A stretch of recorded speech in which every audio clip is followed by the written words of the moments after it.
¿Cómo están? Bienvenidas, bienvenidos a Política en Vivo, aquí en Radio Universidad de Chile para este día 23 de diciembre, viernes 23 de diciembre. Mañana, bueno, empieza todas las fiestas de fin de año ya definitivamente. Como siempre los viernes estamos en la radio, en directo con ustedes y desde mañana pueden encontrar en nuestra página web alojado el programa en streaming para estar ahí presente durante toda la semana. ¿Quién nos acompaña en esta oportunidad? Vamos a partir por saludar a un invitado nuevo. Exacto. A Eugenio Aguiló, que es del Comité Político de Amplitud. Eugenio, mucho gusto, bienvenido, muchas gracias por aceptar la invitación de integrarte a este panel. Muchas gracias por la invitación, un placer compartir, dialogar, cambiar ideas, siempre importante, así que un placer estar acá. Muchas gracias. Bueno, y Francisco Esteves, no quiero decir viejo conocido para no molestar.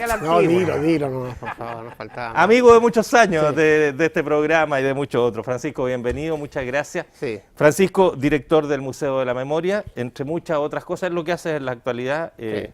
un gusto como siempre. Sí, buenas tardes. Oye, esta mañana, a propósito del Museo de la Memoria, esta mañana se verificó en Punta Peuco una actividad novedosa para el momento que ha traído un debate que tiene más que ver con otros temas también vinculados a las personas que ahí están presas que con el hecho mismo de la liturgia, donde 6 u 8 de ellos pidieron perdón. Está el tema de los presos en estado con Alzheimer, terminales, etcétera. Se ha hablado de los derechos carcelarios o de los beneficios carcelarios para presos que tienen delitos de lesa humanidad, etcétera. Una polémica que se reavivó muy rápidamente y que nos pone otra vez en este tema que muchas veces creemos que se acabó, que ya no, que es un tema que está terminado y que cada vez que se vuelve sobre él aparece y demuestra que es un debate no concluido y que sigue habiendo diferencias y posturas muy categóricas al respecto. Pancho, si quieres Un genio que partimos por... nuestro invitado. Por nuestro... Bueno, Mira, partamos por Eugenio. Primero, con respecto al tema, yo creo que es un tema que va a durar mucho tiempo y para algunos esto debiera terminarse, para otros debe mantenerse. Yo creo que el mantenerse hace que esté un poco vivo el tema de que siempre la sociedad debe hacer todo lo posible para que no se repitan. ¿Ah? Pero el problema está en la utilización del tema que puedan hacer algunos, que algunos yo los veo que están muy sinceramente embarcados en una serie de aspectos de esto, pero otras personas son bastante intolerantes, tienen posiciones terriblemente duras, tal vez uno tendría que entrar a comprender el porqué.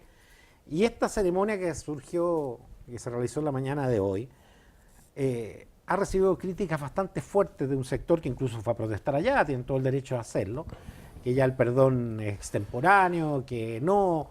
Cuando, por otro lado, yo siempre escuché que uno de los graves problemas que tenía todo este tema de derechos humanos en muchos de estos casos es que no había habido arrepentimiento. Entonces al final uno dice, bueno, ¿en qué estamos?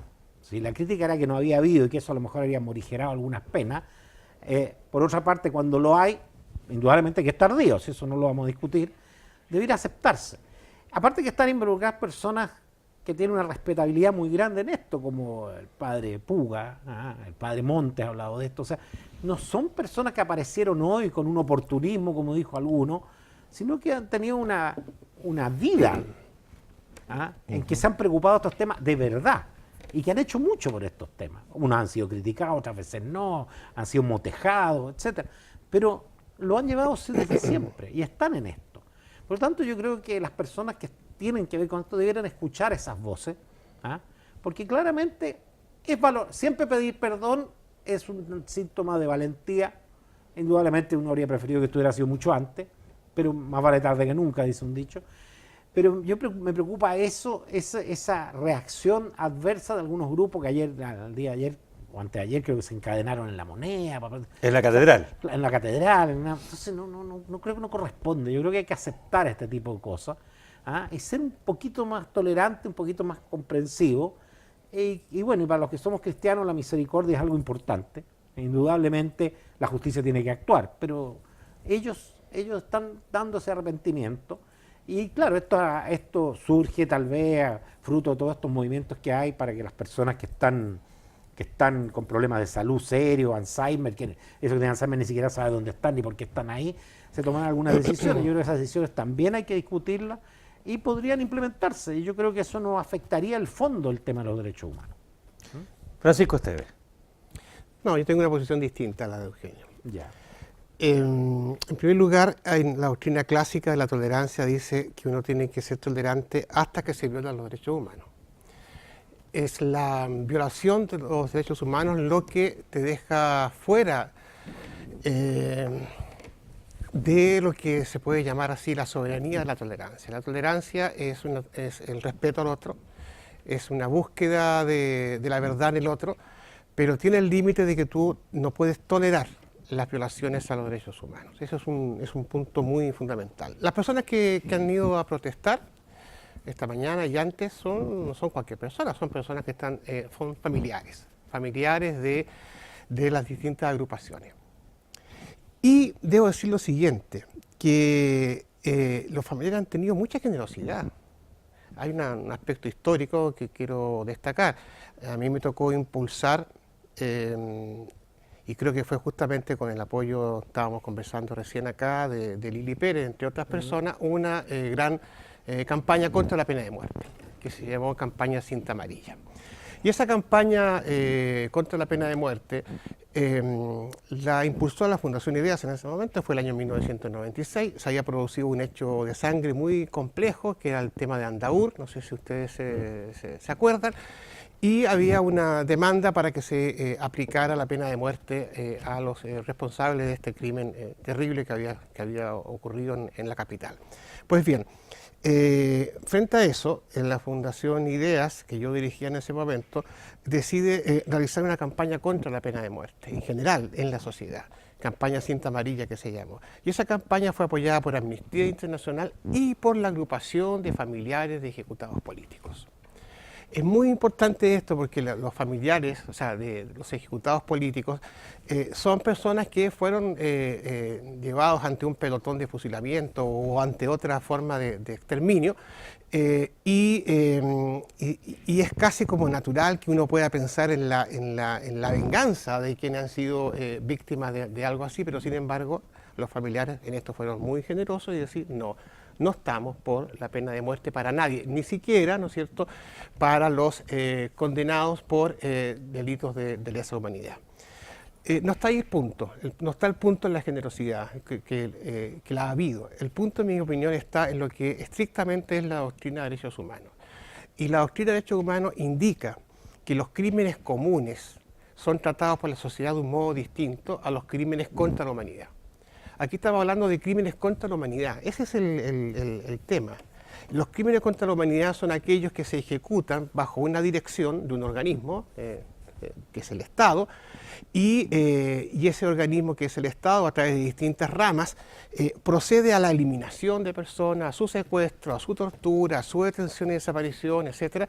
Son todos crímenes atroces que han ocurrido en toda América Latina, y la doctrina de los derechos humanos dice que los crímenes contra la humanidad son indultables, no son indultables y por otra parte imprescriptibles.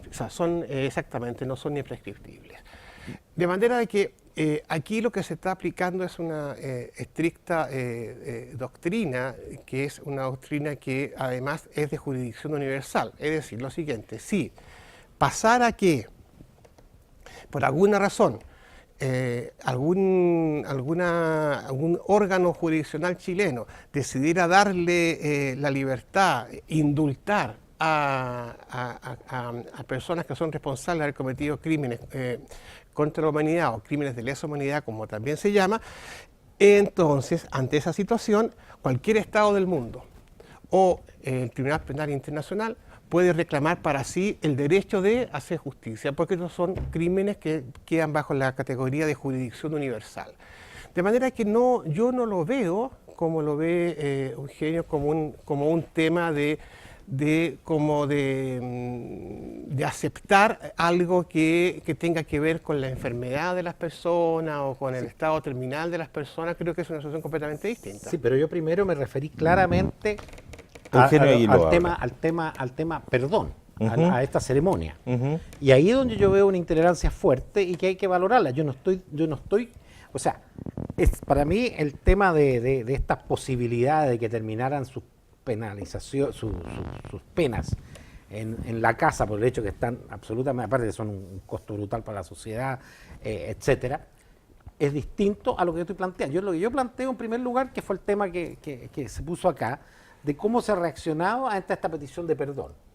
Y ante eso yo creo que hay que aceptarla. Eso no significa que por la petición de perdón vaya a cambiar lo que tú estás planteando, que indudablemente hay toda una legislación al respecto. Ahora, si uno se refiere, nadie está planteando un indulto a estas personas, que significa que esto llega a fuga cero, sino que está planteando de cambiar el régimen carcelario como se aplica en muchas otras formas, que es en el hogar, por el hecho que son personas que ya están terminales, que les queda muy poco y que además ni siquiera saben dónde están ni por qué están.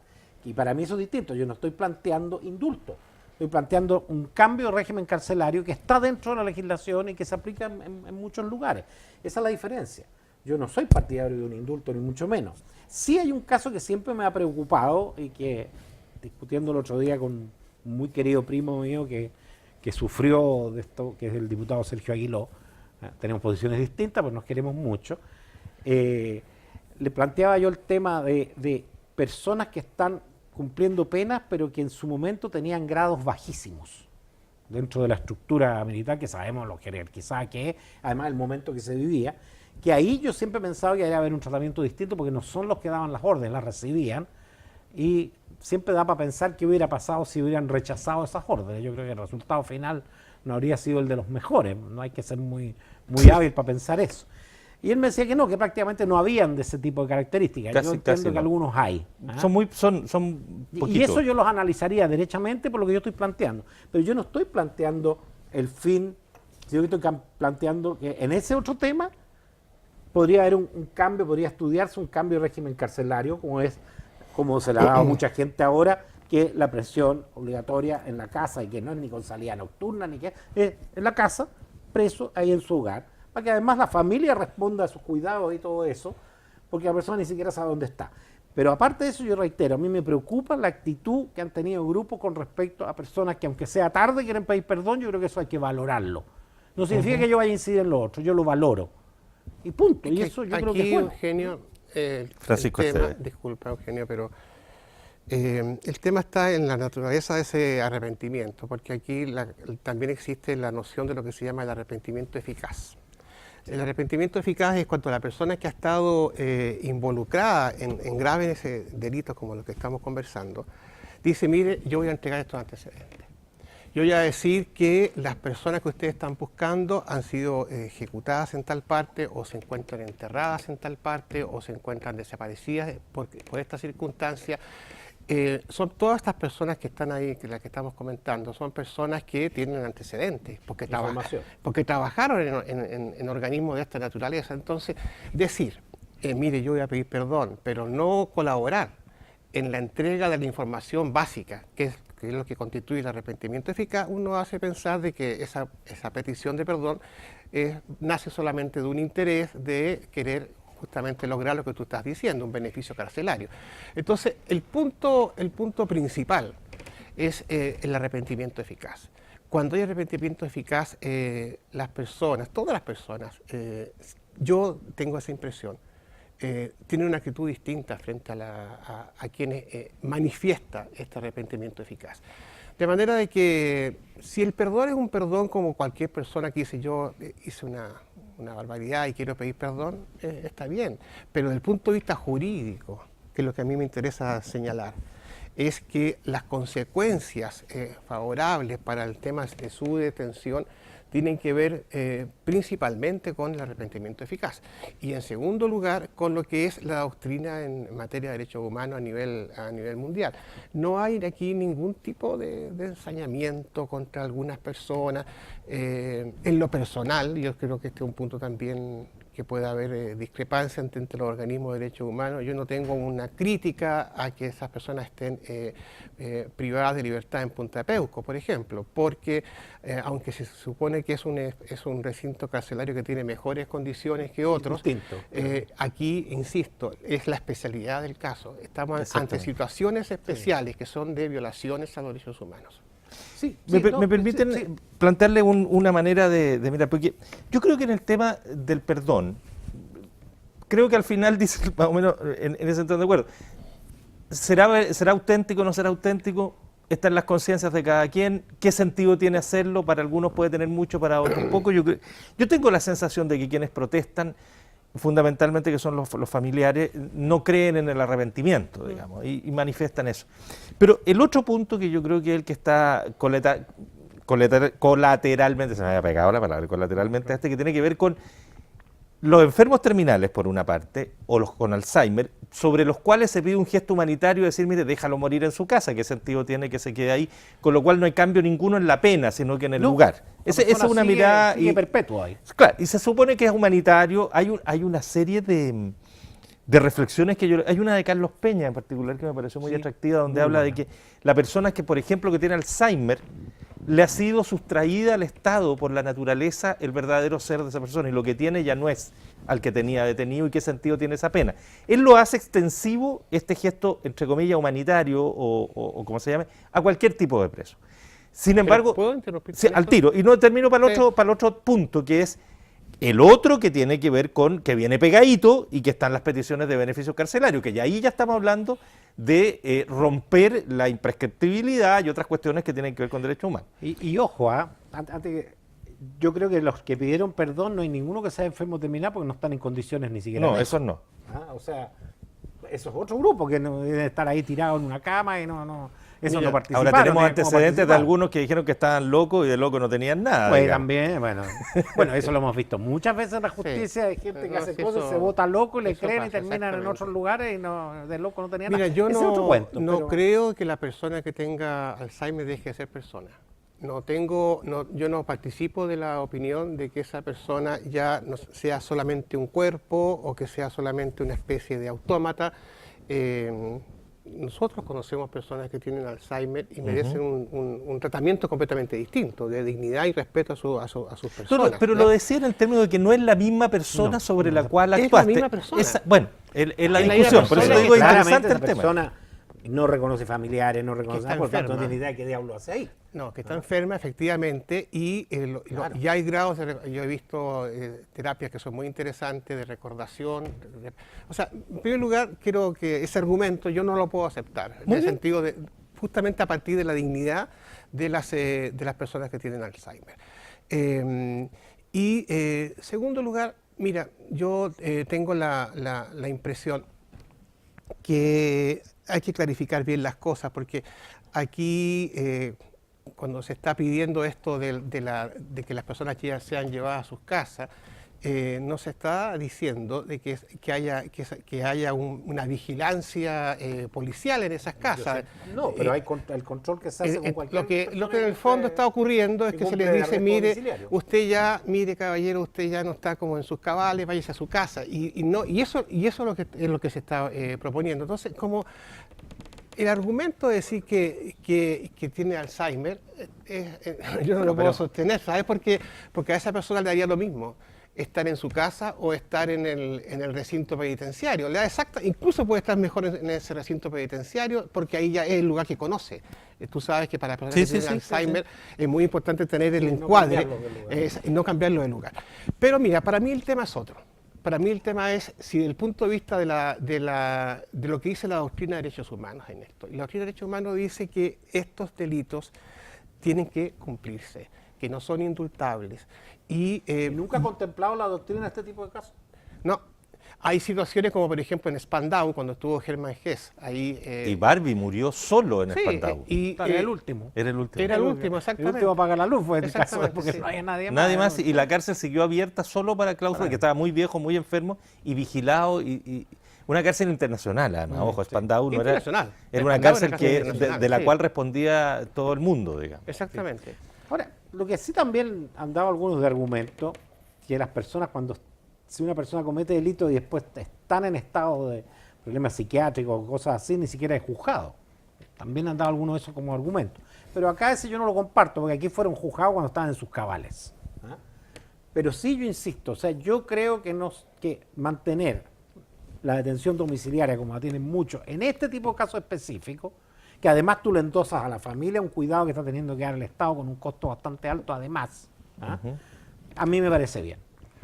Y el no tema soy partidario ahora de un indulto abierto o cualquier... es que detrás de esto van a venir los beneficios carcelarios. Pero yo digo, esto es como una... Lo del perdón yo lo dejaría de un hecho privado. Por último, asimismo lo ha dicho los que están, los sacerdotes involucrados. Esto es un hecho privado que ellos lo acompañan. Me parece Cada bien, uno a mí da- me parece bien. Eso es parte de- Perfecto. Y otro dirá, mira, no le creo nada, pero no tiene efecto.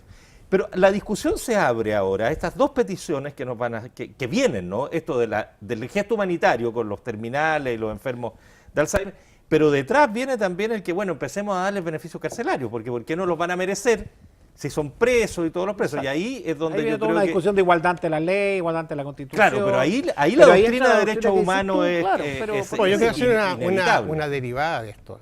Afortunadamente hay un ministro de Justicia que dice que tiene las bolas del director de Gendarmería sobre el escritorio, que se las puede cortar en cualquier momento, ¿no es cierto? Y, Sí, yo lo quiero, los veterinarios tenemos un instrumento que se llama emasculador, que se utiliza para eso, para bovinos y equinos. Ya. Así que yo pensaba ofrecérselo al señor ministro como y yo no sé regalo de cómo Navidad. una persona, un ministro, puede decir tantas barbaridades en tan poco tiempo. rato. En tan No se ha poco demorado tiempo. mucho, ¿eh? Claro. Y no se ha demorado mucho, exactamente. Y entonces, bueno, esta es una parte que a uno le sorprende, porque lo que uno espera de un ministro de Justicia es que esté a la altura de los retos éticos que un país tiene, Es digamos. que saliendo de lo que, perdón, nos fuimos a este otro tema que tiene que ver también con lo que estamos hablando, pero saliendo de la gafe brutal de comparar, de decir que el Sename, el lugar donde murió esta chica Lisette, Está mejor que su muerta, colegio. claro, era mejor que el colegio de él, que era el Abate Molina, Sí, claro. que están indignados Pero los ya del lo Abate quieren Molina, matar, güey. imagino, pues, claro, que era un Con colegio. justa razón. Con justa razón. Por claro. favor, no, pero además, aunque las condiciones sea más bonito, ahí mataron a una chiquilla, o sea, ¿cómo Y de la puede manera hacer- más atroz. ¿Cómo puede ser una comparación tan brutal? No, Sí, no puede. exactamente. No, fíjate que yo a él lo conocí hace bastantes años. Yo estoy muy relacionado con el área de agricultura. Lo conocí cuando fue ministro de Agricultura. Y al principio todos hacían broma que lo único que tenía relacionado con la agricultura era el apellido. El apellido. Y resulta que uno habla con el mundo de la agricultura en general de forma transversal y es recordado como uno de los muy buenos ministros que hubo Y fue, en y fue, agricultura. y fue diputado también. También, un previo tipo a que eso había sido diputado. Una trayectoria pública No, que claro. extraña esta No. desatino permanente. Y dentro de los desatinos tuvo, cuando en la Cámara el otro día entiendo que dijo, cuando presentó no sé qué proyecto, que los diputados se pusieran creativos. O sea, perdón, No, si no, sí. tienen que, o sea, es la labor, ojalá fuera muy creativo para mejorar todas las leyes. O sea, yo no lo Ah, entiendo. para eso son los está- diputados, está ¿no? muy- pero, Claro. claro, yo creo que está muy cambiado este Y se señor. entiende que yo hago ese cuestionamiento porque fue él el que propuso este tema. No, él partió, Campos parte hablando de que hay que tener cojones, dice, Sí. para mirar este tema. Bueno, como diciendo que quienes se opongan Claro. les faltan cojones, no es un problema de convicción, sino un problema de cobardía. No, sí, o sea, en el ministro general, Campos, Sus declaraciones han sido, por decirlo menos, curiosas. por lo muy menos. Oye, hagamos una breve pausa en Perfecto, Política pues. en Vivo y ya seguimos conversando. Seguimos los otros temas.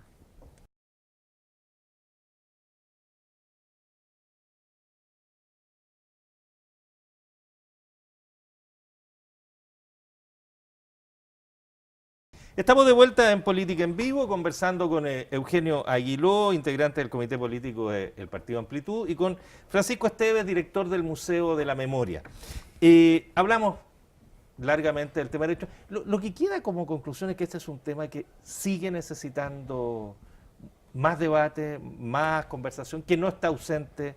Y El va a tema- seguir por mucho tiempo. Y yo creo, Pancho, y en eso, aunque nos tomemos un par de minutos del segundo bloque, en eso también necesitamos más educación en derechos humanos, porque uno sigue viendo una enorme confusión respecto de qué hablamos cuando hablamos de delitos de derechos humanos. Sí. Y la gente tiende a asimilarlo, muchos muy interesadamente. Ahí pues, hay quienes por ignorancia y otros por mala fe, asimilando a otro tipo de delitos que son muy graves, pero que no corresponden a... O sea, me a hablan, violaciones de hay derechos gente que humanos. habla del derecho humano al trabajo. Eso tiene que ver con esto. de Esos los son derechos de otra categoría Claro, y no y Es una- crímenes cometidos por personas naturales no son violación a los derechos humanos. La violación del derecho humano los cometen los agentes del Estado en función de agentes del Estado y no de otra manera. Pero en El fin, Estado o también poderes que son tipo Estado. Por ejemplo, yo llegando de ahora de Perú, sin duda. y donde participé de iniciativa en el Museo de la Memoria del Perú, que se llama LUM, Bueno, el Sendero Luminoso, que no era del Estado, es responsable de En violación un de momento las derechos FARC, humanos. cuando Claro. controlaron territorio, y También. tenían una organización y ellos definían todo y eran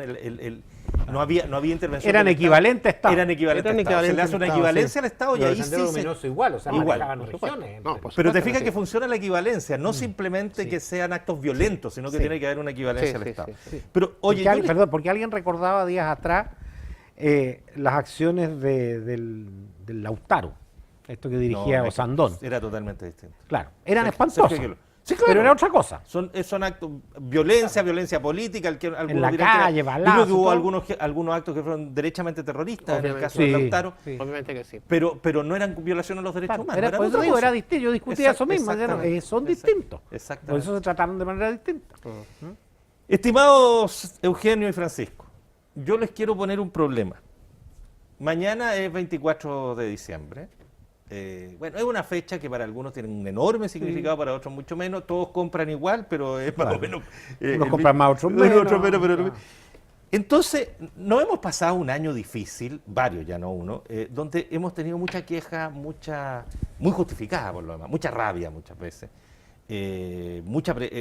mucho desencanto, mucha desilusión, muchos sentido de que se nos abusa permanentemente, en fin, y una suerte, y bueno, estoy haciendo un resumen muy personal quizás, y una suerte de pensar que estamos en un tiempo muy complicado y un poquito oscuro. Pero yo les pido que hagamos un esfuerzo, que lo hagan ustedes especialmente, pero yo les doy la palabra de inmediato, y pensemos en qué cosas positivas. Tú me decías, Eugenio, siempre las hay. Siempre las hay. Mira, ¿Qué para cosas mí positivas nos un deja hecho este año? positivo que Eugenio yo Aguiló. rescato de este año, que ya es una tendencia, es esa, valga la redundancia, tendencia hacia que haya mayor claridad y transparencia en todo. ¿Ah? En lo bueno, en lo malo, en lo más o menos. O sea, ese empoderamiento que ha ido teniendo la sociedad, que algunos lo critican y dicen, no, que las redes sociales... Claro, indudablemente hay gente muy desubicada que insulta y todo, pero en general hay un afán porque las cosas se sepan, las buenas, las malas, porque haya mayor transparencia, porque haya más denuncias, la gente se atreve, y eso yo lo encuentro positivo para una sociedad, absolutamente. Para mí son los puntos importante, que no solo es de este año, que ya viene una tendencia, Claro. y esto ya no para, ¿no? No para. Lamentablemente esa tendencia a veces se mezcla con una crítica destemplada contra el mundo político, y eso para mí siempre tiene una explicación. La gente espera que los políticos solucionen problemas que llevan años, que son de difícil solución y difícil de abordarlos, ¿ah? Entonces, porque si lo compara al mundo privado, el señor que dirige muy bien una fábrica de zapatos, él tiene que hacer zapatos nomás, pero cuando alguien tiene que solucionar los grandes problemas, cuesta más. Por eso la gente está muy impaciente, además. Pero yo creo que lo positivo es que las cosas se saben, la gente se atreve, ¿ah? Se ha producido realmente una transparencia importante, un montón de actividades, que nos ha significado más darnos cuenta de cosas que nosotros creíamos que eran maravillosas en este país, que no teníamos corrupción, y resulta que la tenemos, y un montón de cosas más. Eso para mí es un hecho positivo de este año. Es una buena manera de mirarlo, Sí. mirarlo al revés, digamos, Exacto. claro. Y para ponerme a pasar avisos comerciales, un aviso positivo para nosotros fue que Amplitud este año se constituyó en 10 regiones y somos partido político y sacamos 2 alcaldes. Para nosotros muy positivo, vamos a seguir trabajando. Esa Esa- es después más bien una visión le vino con aviso, personal. le Sí, vino no, con lo aviso. que pasa Pero es que para interesante no es porque fácil, son no es partidos fácil nuevos. romper el duopolio, porque el Sí, claro. duopolio, más que las dos grandes coaliciones, que hay un duopolio mental. Cuando yo llego a algún lado y dice, ¿dónde estás tú en Amplitud? Y Amplitud está aquí o está acá. No, no está. No es que no puede ser. O sea, la gente, el binominalismo entró tan fuerte que es mental ya. O sea, como que la gente no piensa que puede haber una opción distinta. ¿Mm? Entonces, para nosotros es muy positivo ya estar en 10 regiones y seguimos avanzando, vamos a estar en más pronto y vamos a tener nuestros candidatos y todo, ya tuvimos alcaldes, concejales y eso es positivo. ¿Mm? Ahí pasé una visita yo. Muy bien. Pancho Esteves, No, Francisco mira, Esteves. para mí, lo primero que plantea Eugenio, lo segundo ya es de su incumbencia más directa, pero lo primero me parece que sí, yo coincido con él respecto de la conciencia que hay en el país hoy día, que es bastante más transversal, sobre que no pueden admitirse conductas que transgredan los valores básicos de lo que son los códigos éticos, digamos, de transparencia y de honradez. Respecto de lo que a mí me parece, quizás haciendo un enganche con lo que decía Eugenio en su segunda parte, es que hoy día está emergiendo la necesidad de que la política se exprese no solamente a través de los partidos. Y no digo que los partidos no la deban canalizar, creo que sí. Creo que hay una gran necesidad de que esos partidos se renueven, que esos partidos cambien, porque la imagen que hay de la percepción ciudadana sobre los partidos políticos es muy mala, y con razón en todo caso. No es injusto la percepción que tienen, pero los partidos son indispensables para una democracia. Sin embargo, pienso que en una democracia no son suficientes los partidos políticos, también son muy importantes los movimientos ciudadanos. Y desde este punto de vista yo quisiera destacar la emergencia de movimientos ciudadanos en este año, que a mi juicio tiene un rol muy significativo. En primer lugar, destacar el movimiento de mujeres que tiene el lema de Ni Una Menos, que se expresó y se ha expresado, ¿no es cierto?, en la calle, a través por un tema de una causa de enorme importancia, que es denunciar los comportamientos agresivos, el femicidio, el patriarcado. Es un movimiento muy interesante y que yo lo destaco como algo positivo. Además, y que es internacional. Sí. Para mí es una muy buena noticia. Así también como el surgimiento del tema de la discusión sobre la previsión, hecho desde la gente, que la gente, aunque no haya como canales muy claros, caminos muy claros por dónde seguir, sí claramente la gente se manifiesta y dice, nosotros tenemos derechos, y esos derechos hoy día están siendo conculcados en el sistema previsional, y por lo tanto proponemos que hay que pensar en un sistema distinto de pensiones. Pero hay otros espacios donde hoy día uno debe esperar que surjan movimientos ciudadanos.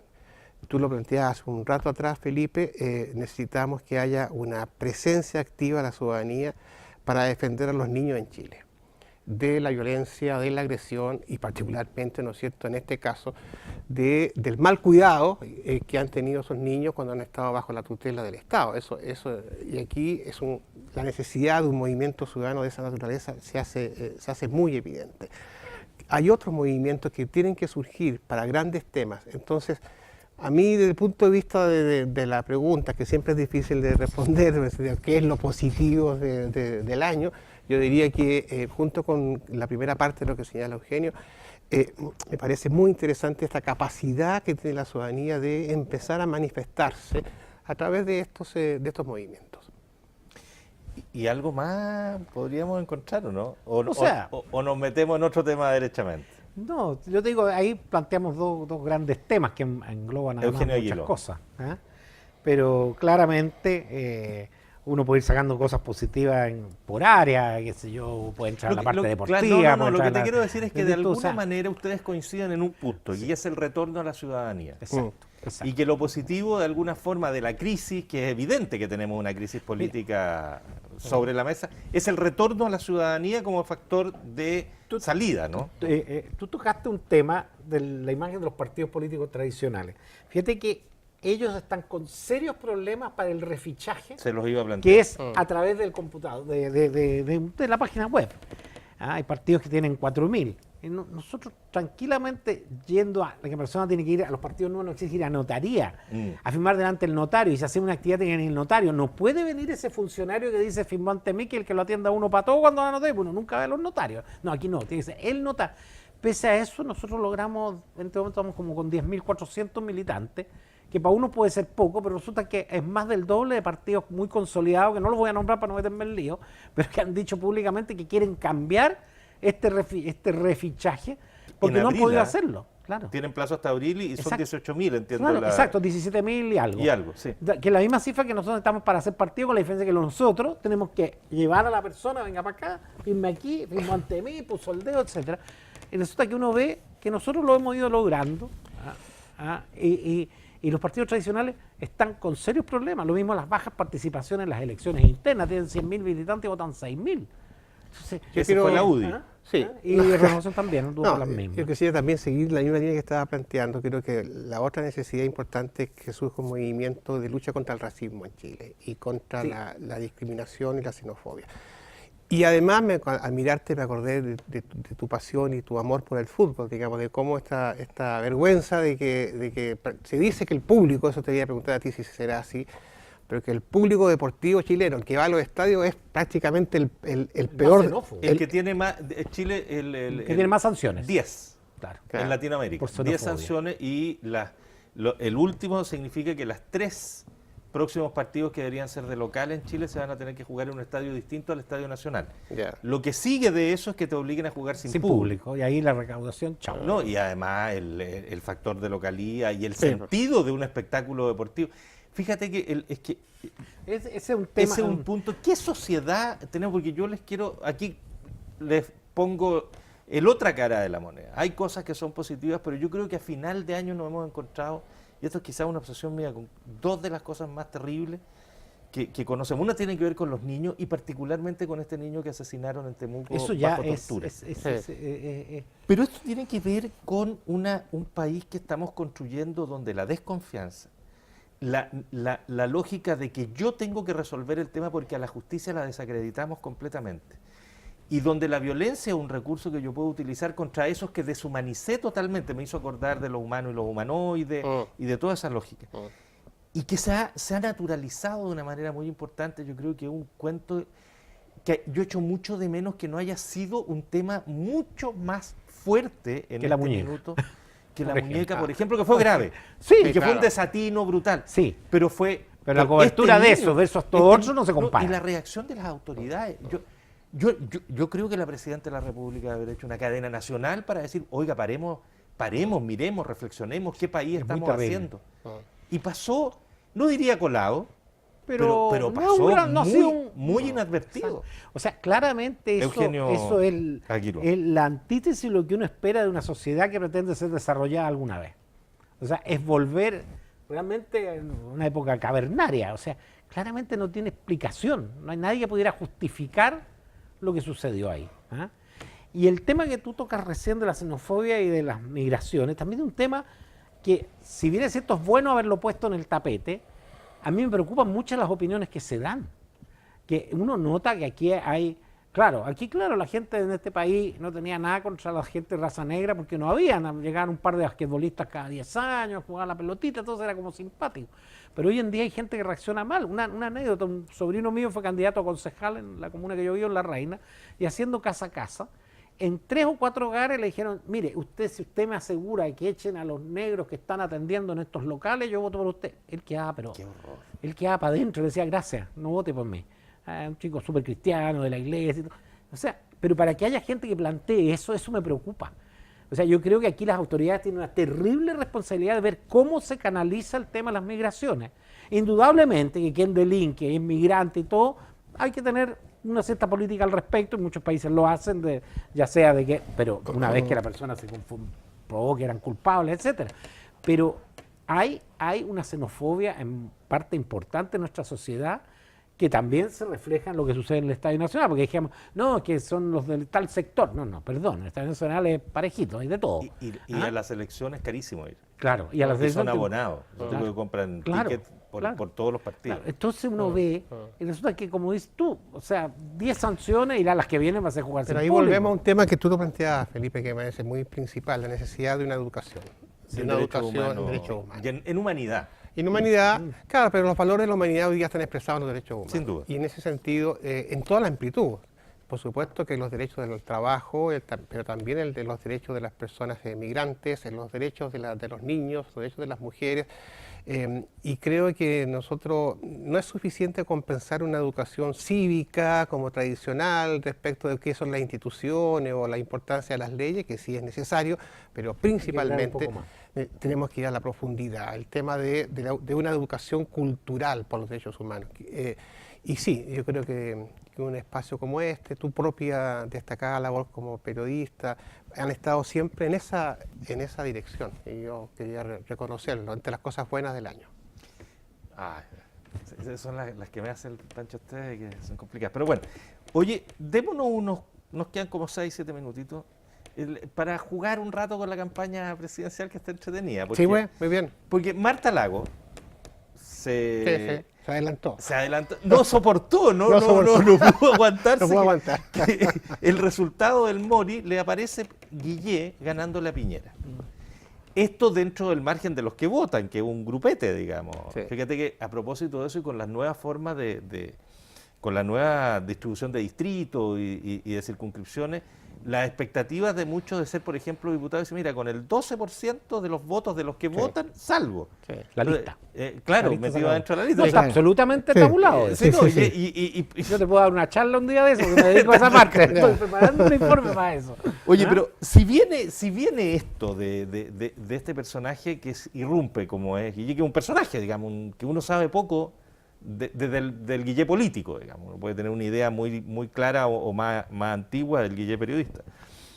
Y de esta cómo se está configurando esta elección presidencial, por lo menos se está poniendo entretenida, pero fíjate que a mí me hace pensar en otra cosa, de que faltando un año y tanto, y estamos tan centrados ahí, y el gobierno, No, sí, lo peor es que se No está hay centrado en gobierno. la presidencial, no ahora, hace un Sí. año.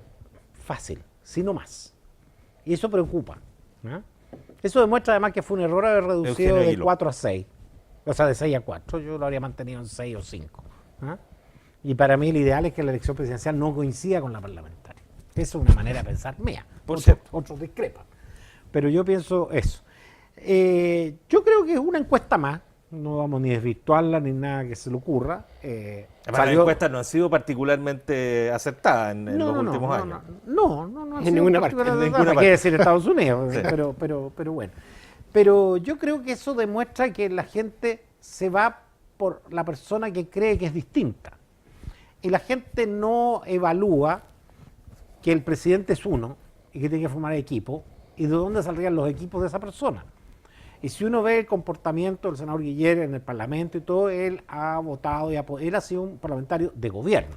Ahora ha sacado la voz con algunas críticas y todo, se ha subido un poco ese carro, pero hasta hace 3 meses atrás él votó todo lo que planteó el gobierno a rajatabla. O sea, él cree en ese programa, perfecto, otros no creemos, pero él cree. Por lo tanto, se supone que sus equipos serían muy similares. Y eso la gente tiene que tenerlo claro, eso debería transparentarse. Hay países en que incluso los candidatos transparentan los equipos antes, para saber cómo viene la mano. ¿Ah? Porque claramente él no es, o sea, él representa una facción de lo que es la política chilena, pero la gente, ¿por qué? Porque vio algo distinto, vio algo nuevo. Y mañana capaz que puede aparecer otro, y esto no es un fenómeno de acá, en otros países, guardando las proporciones, han elegido humoristas, Sí, claro. han elegido conductores de televisión. ¿Ah? En una de esas este señor Larraín, que dijo que era candidato, capaz que agarre vuelos, y porque en otros países ha pasado. Uno piensa que en Chile no pasan esas cosas, resulta que hay muchas cosas que pensamos nosotros que aquí no pasaban, como el tema de la corrupción a los niveles que hemos visto, y pasan. ¿Ah? Así que yo creo que hay que esperar, yo creo que va a pasar mucha agua bajo el puente, yo creo que no está para nada claro quiénes llegan al final. ¿Ah? Por lo tanto, hay que seguir observando esto, y eso va a estar en la agenda, y en la mayoría de tus programas el tema va a estar. Ya está. Francisco No, Esteves. yo creo que hasta ahora más bien la tendencia es que las encuestas sirven para deselegir, no para elegir. ¿Ya? Y por lo tanto, sí, la gente hoy día se manifiesta diciendo no quiero que sea candidato, no quiero que sea presidente tal persona o tal otra persona. Y eso le afecta a todo, a Lago, por supuesto, a mismo Piñera, pero yo tengo la impresión de que es necesario, coincido con que se levanten propuestas que tengan sustancia. Sí. Y esa sustancia real, y que la gente vote a partir, ¿no es cierto?, libremente a partir de conocer cuáles son esas sustancias reales. Todavía estamos en un juego de naipes, como de barajas, digamos, el Joker o el Rey o la Reina, pero la verdad es que necesitamos conocer los planteamientos más sustantivos, y eso aún falta. Las encuestas no están mostrando de verdad hoy cuáles son esas opciones sustantivas que sirven para que la gente pueda pronunciarse por uno u otro candidato. Fíjate que estamos ya terminando el programa. A propósito de lo que que la gente vote por programa, yo primero habría hecho de menos que no haya una preocupación mucho más porque la gente vote. También, claro. Del aparato político, no me refiero a ustedes, obviamente, Sí. del aparato político. Que vote, que vamos, si quiero caemos agregar- un poquito más, perdona, caemos al 30%. Pero yo te quiero hacer Sí. un alcance.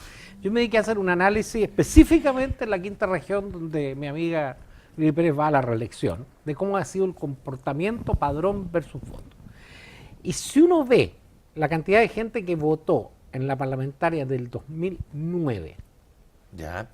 versus la gente que está votando ahora, en ese tiempo no había voto obligatorio, era el padrón de los inscritos, las diferencias son bastante mínimas.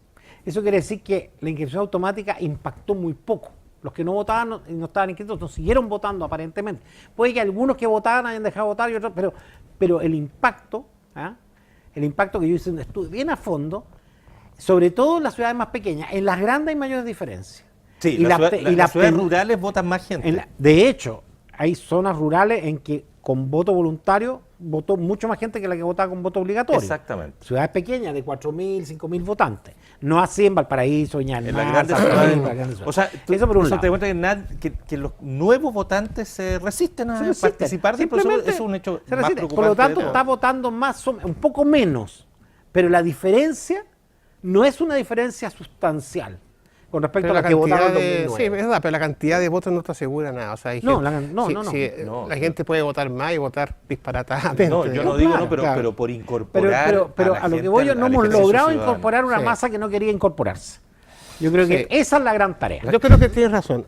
La gente tiene que votar, pero inmediatamente tiene que votar como informadamente Por y supuesto. votar sustantivamente, claro. Es que al revés, dicho como en el cacho, si uno pidiera por abajo, lo que quiero decir es que yo creo que la clase política está tan cómoda que voten poco, Sí, porque ahí se aseguran una repartija que ya nos tiene un poquito cansado a muchos, y esa es mi opinión. sí, por supuesto. Y por lo tanto, al hacer campaña para que otro entre, hay mucho más incertidumbre, Bueno, hay mucho más posibilidad de que esta cuestión El tenga expresiones tema de otra los cambios naturaleza. de las campañas da para un programa entero. Me encantaría un día participar Con contigo. el mayor Yo tengo hecho agrado, un análisis a concho vamos a seguir de todos los conversando. problemas que generaron los cambios, algunos positivos, otros negativos, pero claramente raya para la suma, esto favorecía fundamentalmente a los que estaban.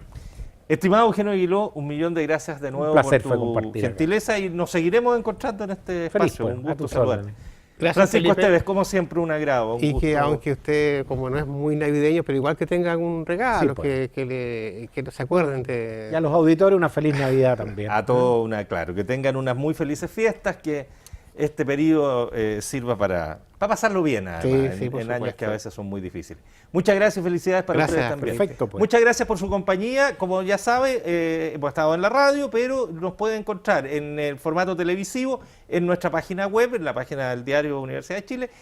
Ahí va a estar durante toda la semana este programa. Mucho gusto de saludarlo. Felicidades, que lo pasen muy bien. Buenas noches.